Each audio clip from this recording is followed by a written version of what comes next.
Welcome to the Higher Ed Retire Podcast with your host, Greg Shepard. Greg is a fee-only financial advisor who specializes in helping those in higher education to take control of their retirement. Since 2001, Greg has helped employees all over the country make the most of their retirement plans. Hey there, folks. Greg Shepard here from Higher Ed Retire Podcast. I do appreciate all of you out there tuning in today. However, this podcast is a rather unique podcast, and it's really unique only to a select few of you out there, so it's not for everybody, unfortunately.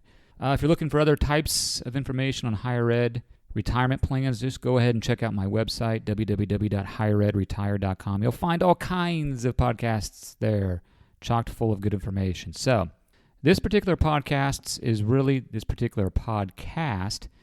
really honing in and focusing on those that are employed with the University of Kansas, KU, over there in Lawrence, that have qualified and are taking advantage of the V as in Victor, VSIP, the Voluntary Separation Incentive Program. So this isn't going to be a very long podcast. I'm going to cut right to the chase for everyone's benefit. So this news came across my desk, I'd say a few months ago, and I decided to make it into a podcast here. Reason being is that I do have, most of you know out there, I do have a fee-only financial planning firm here in Kansas City. We deal with higher ed employees all over the country, but due to proximity, I have quite a few clients over there in Lawrence. So this has impacted my clients. So I've done these transactions. I guess we'll be doing these transactions here later in the year in December. So I wanted to provide information around this when it comes to your retirement plan, specifically because the catalyst, I guess I should say, is that I lost a client not that long ago, maybe a month ago or so. She is going through this process, but will be taking advantage of the VSIP program this year. And as most of you already know, your retirement plan is mostly with TIAA or ING, but TIAA is going to be the big boy with the retirement plan through KBOR. And the reps over there at TIAA got a hold of her and honestly just gave her information that she didn't get the whole kit and caboodle. She didn't get all the information afforded to her. And that's my fault. I feel, I guess, somewhat responsible for that. And I talked to her after the fact and relayed some information to her that she didn't know.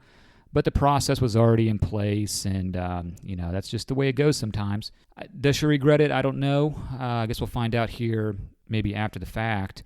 But again, it's important for you as an employee going through this process. You have all the information. What I'm going to provide you today is an avenue to make sure you have all that information afforded to you, not just biased information provided by the likes of TIA or ING or maybe some other provider as well. You know, some of you may have some legacy assets in that plan, especially on the voluntary side, like with Fidelity, although they're not much of a player here in the KBOR plan. But let's go ahead and get going, and this will start making more sense. So for those of you that haven't listened to my podcasts before, who am I and why in the world should you be listening to me? It's a pretty good question. So I do, like I mentioned, have a financial planning firm in Kansas City. We do financial planning, investment management I've been doing this for 19 years now, all with the same firm. That's very important because in this industry, like the reps over at TIA or ING, there's going to be a lot of turnover there, okay? My clients have been dealing with me since 2001. So that's pretty important to have that trust, that bond when it comes to financial planning and investment management, planning for your financial future. I do specialize in helping those in higher education get to and transition into retirement. So what I'm talking about here today is, right in my wheelhouse. This is what I do for a living. And of course, like I mentioned, I do have clients currently going through this type of transition, not just at KBOR, but all over the country as well, okay? Obviously, the COVID pandemic is the catalyst as to why the University of Kansas is doing this. I've seen a version of this at many universities, institutions across the country. So this isn't unique to KU. I'm sure all of you are aware of that. This is just KU's version of trying to cut costs due to the pandemic. So this is nothing new to me and my firm. We've been dealing with other universities in this regard as well. So like I mentioned earlier, I don't want to take a lot of your time. I'm going to cut right to the chase here. So I'm going to get into this what I think is an awesome strategy, really for those over at KBOR, specifically here at University of Kansas. It's a strategy that you can implement for your retirement plan, okay? So I'm going to get into it here now. Before I get started, I want to give you my information because some of this information can be a little convoluted. It's not, it's not confusing to me because I've done it so many times, but hearing it for the first time, it might be a little overwhelming, okay? So my information, you can find it at my podcast website, www.higheredretire.com. My email is greg@shepherdfinancial.com. Shepherd is SHEPARD. Phone number in Kansas City, that's my home office, 913-521-2381. Okay, the goal of this strategy that I'm about to tell you is really to make sure you can get income from your accounts without paying state income tax. Okay, and we're going to do this, we're going to accomplish this without using an approved vendor in KBOR's retirement plan. For those of you that don't know, when you retire, separate service from, in this case, KU, you start taking income from your accounts, whether it be for RMDs, you just need to supplement your income maybe from Social Security. You're going to start tapping into your retirement plan, okay, over there at KU. Typically with TIAA, or some of you will have ING as well. So when you do that, you are void of paying state income taxes as long as you take the money from an approved vendor. Well, I just said I'm going to accomplish that, okay, that strategy of not paying state income taxes, and we're going to invest your money outside of KU's KBOR, the KBOR retirement plan, okay? So I'm going to show you why you want to do this and how you do this. Or I'm going to tell you. I'm not going to show you. I'm going to tell you. Okay, so when you do retire, separate service, most of you, well, all of you are going to have that mandatory retirement plan, and a lot of you are going to have the voluntary retirement plan as well. That voluntary is 100% your money. You can do whatever you want with that after you separate, okay?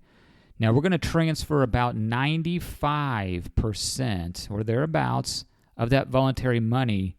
In our case, we're going to transfer it over to Charles Schwab, okay? And I'll get into that here in just a bit. Well, I'll get into it right now. Why Charles Schwab? Well, the reason we do that, our goal with the Charles Schwab platform is to be able to choose amongst the best investments within their peer group. So, for example, if we want a large cap growth fund, we'll have the options of choosing amongst the best in the world over there at the Schwab platform, okay? That rings true for all asset classes. Also, we can get sectors. This is very important, especially right now when tech is big, consumer discretionary is big. Those sectors right now, as of late August 2020, are doing very, very well. So we can get access to those investments over there at Schwab, where you cannot get those investments through your mandatory and voluntary account as they are today. So let's go ahead and stick with that voluntary money. Now, actually, both with the mandatory and voluntary, you're going to have to get a letter from Plan With Ease. I just did this yesterday, okay? TIAA actually wanted a letter from Plan With Ease for the voluntary distribution as well. That's neither here nor there. So we're going to submit this letter that you'll get from Plan With Ease after you go through the portal. You just print it off and you submit this letter for your mandatory and voluntary accounts in order to transfer those monies outside to, in this case, Charles Schwab. Now, on the mandatory side, let me talk about that real briefly. After we submit that letter, we're going to transfer, and we submit all this paperwork, we're going to transfer 100% of the mandatory account over to Schwab. Now, your mandatory account is going to be larger. You're going to have more dollars in that account. Your voluntary is going to be smaller. So mandatory, 100% over to Schwab. Voluntary, let's say 95%. We're going to leave a little bit of money in that voluntary plan, and I'll explain why here in just a bit. Okay, so pretty simple so far. Here's the fun part. Okay, so now we have 95% of your money over at Charles Schwab for that mandatory and voluntary. Remember, Schwab is not an approved vendor through the Kansas Board of Regents. It's time to start taking money out of your account, okay? Either it's RMDs or you just like to create a steady stream of income to live on. Now, on that note, I'm going to take a little tangent here. You know, when you sit down with TIAA or ING or just about any vendor over there at KBOR, they're going to try, especially TIAA, they're going to try to sit you down and tell you, well, we're going to create an annuity for you where you will not outlive your money, okay? They use different fixed products for this purpose. Folks, you can create your own annuity outside of TIAA without fixed products, okay? We do this every single day, all right? And the products that we use are going to pay more interest than what they're using, which is a TIAA traditional. I love TIAA traditional, but it's not the saving grace. You're going to get a floor of that, 3%, I believe. In my opinion, we can do better, and that's what we've done for our clients, okay? So bringing it back to the podcast here and topic at hand, you're wanting to create a stream of income, but now you have all your money over there at Charles Schwab. Remember that voluntary account that we left a little bit of money in? We're going to use that account to take every dime of income out of, okay? Let me repeat that. So that voluntary account that you have a little bit of money in, anytime you need money for whatever purpose, RMDs or an income stream, we're going to take it out of that account that's still within KBOR's umbrella. But let's say you have, $5,000, $6,000, $7,000 in there. What's cool about this strategy is we can transfer money from Charles Schwab, okay, that's the money we took out of TIA, back into that TIAA account, voluntary account. There's a specific account that we get over at TIA that will accept monies from a rollover IRA. This is where your money is now over at Charles Schwab. So you have $5,000, $7,000 in that TIAA account, but your RMDs maybe for 2021 are $10,000, $15,000, so you don't have enough. So when that money is depleted or runs out, we just transfer enough money back over to that TIAA account to account for the next year's RMD or whatever, for a year's worth of distributions. But that way, the money is still over at Charles Schwab and invested, in our opinion, in my opinion, in better type of investments that suit what you're trying to accomplish. Okay, so I tried to coherently talk about that again. If you have more questions on this, I still have more to go here, but if you have questions, make sure you email me, greg@shepardfinancial.com. Shepard is SHEPARD. So why do you want to go through all this? Why do you want to go through all this trouble? Okay, so let's talk about that for just a second. So through Schwab, like I mentioned, I'm going to have access to tens of thousands of investment choices, okay? None of which I have any affiliation with. Now, logically, sit there and think, if you were to stay with TIAA or ING for that matter, do you think those paid employees are going to recommend their proprietary investments? Well, of course they are, okay? These are paid employees. Nothing wrong with that. I'm not knocking that, but they're told what to do. They aren't truly independent advisors. Are they truly fiduciary advisors? If they were truly fiduciary advisors and you've been with TIAA and you have a voluntary account, why are you not in the brokerage link account? Because that, in my opinion, is the best option for you. If you don't even know what I'm talking about, TIAA is doing you a disservice if you've spoken to them. My clients over at KBOR and other universities that have access to brokerage link, 100% of the time, we're accessing brokerage link. I'm not going to get into the weeds of what brokerage link is. I do have another podcast on that. I'll link it in the show notes. But if you're in the voluntary account, well, it might be too late since if you're listening to this, you're probably retiring in a number of months here. But you should have been in the should have been in the brokerage link account. So that's just an instance where you're not getting all the information that you should. Information that you don't even know is out there. Next issue is fees. Of course, I charge a fee for my service, right? I don't work for free. We got to pay the bills just like everybody else. However, what if I could put you in a better position to offset that fee? Now, I really hesitate to get into a lot of details here over a podcast regarding fees, but please contact me on this and I'll share with you what I'm talking about in a lot more detail. But you'll find that my fee, which, by the way, the max that I charge is 1% per year of the assets that I manage, okay? But again, if we can offset that by putting you in a better position, it can be a net zero, okay, on fees. Now, of course, people over at TIAA, the reps over there, and ING, they're going to say we do it for nothing. Well, that's because they're paid employees from that institution, okay? And again, they're going to look to put you in proprietary investments, for the most part, that they're told to by, let's call them Big Brother, okay? They are not truly independent advisors.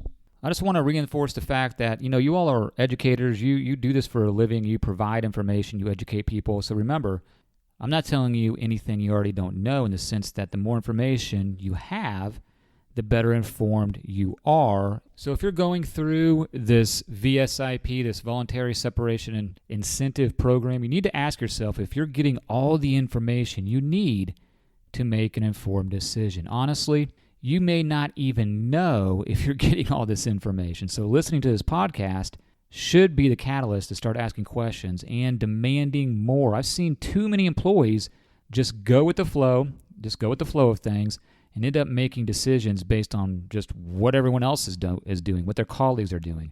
And that's not always the best case. I see it time and time again, specifically at a university I won't name, but it's not KU, but a different university not too far down the road. This is just too important. This decision is just too important to you and your family to just do what everyone else is doing, okay? You need to take the initiative and make sure you have all the information. That's what I'm trying to provide you with today. Okay, so I'm pretty much going to wrap this up. I hope you got some use out of this today. This particular podcast is certainly near and dear to my heart because I deal with so many KBOR employees, and you don't have all the information to make a truly informed decision. So I do hope I accomplished something in that regard here today. Even if you didn't understand everything I talked about here in detail, call me, ask questions, keep digging for that truth, okay, for that information. Make sure you do understand eventually. Trust me. Okay, in closing, if you need to contact me for anything, my contact information is found on my website, www.higheredretire.com. Email, typically the best way to get a hold of me, greg@shepardfinancial.com. Shepard is Shepard. Folks, thanks for hanging in there today. This is Greg Shepard with Higher Ed Retire Podcast, telling you to take control of your retirement today. Thanks for listening to the Higher Ed Retire Podcast. Just because this episode is over doesn't mean you can't continue your retirement journey. Please visit www.higheredretire.com to see how you can work with Greg or to simply ask him a question. Thanks again.